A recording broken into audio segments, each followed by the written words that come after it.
Justice Department is launching a federal antitrust lawsuit against RealPage. It says the real estate software firm allows landlords to coordinate rent hikes.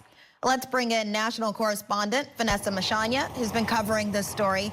Vanessa, what could this lawsuit mean for tenants who are renting across the country?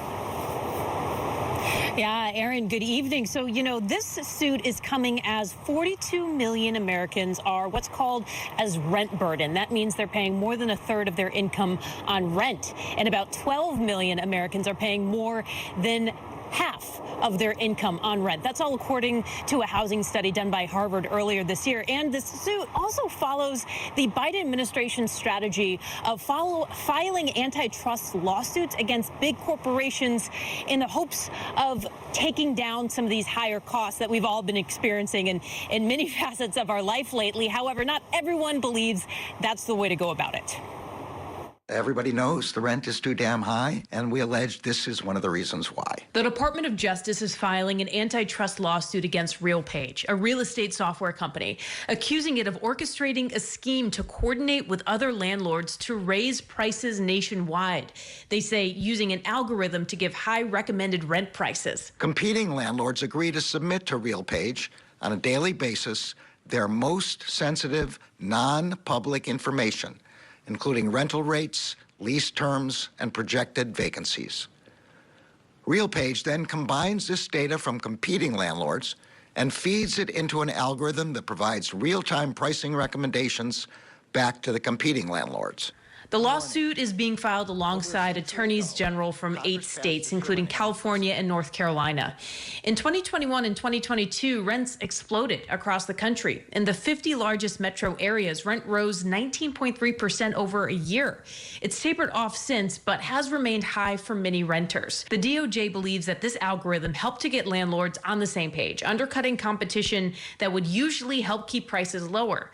The company is not the only to offer such software, but the lawsuit claims it's the largest in the industry, saying it controls 80% of the market. So make no mistake, training a machine to break the law is still breaking the law. It's wrong, and I'll tell you why it's wrong, because RealPage is just a service. It's an analytics platform. Detroit-based trial attorney Mike Jaafar believes the lawsuit is smoke and mirrors, wrongfully putting the blame for the housing market on a single private company whose services are not mandatory, even if it has a market majority.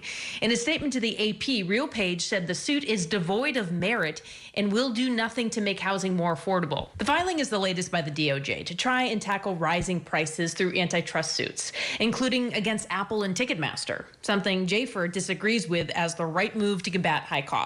The government is not concerned with making money. They're concerned with getting justice, right?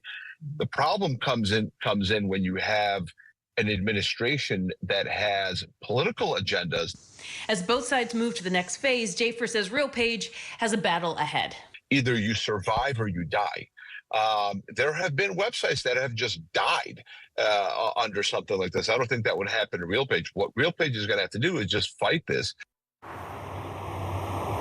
So this is the latest in the ripple effect. Ever since nonprofit newsroom ProPublica came out with 2022 reporting on RealPage's practices of setting prices for landlords. And, ever since that report came out a couple years ago, according to ProPublica, U.S. senators have introduced a bill that would stop this kind of practice, this kind of price setting. And many lawsuits have also been filed on behalf of tenants from across the country. As far as this lawsuit, it took the DOJ, they said, 2 years of an investigation before they came out with it. So where it'll go, will it lead to lower rents?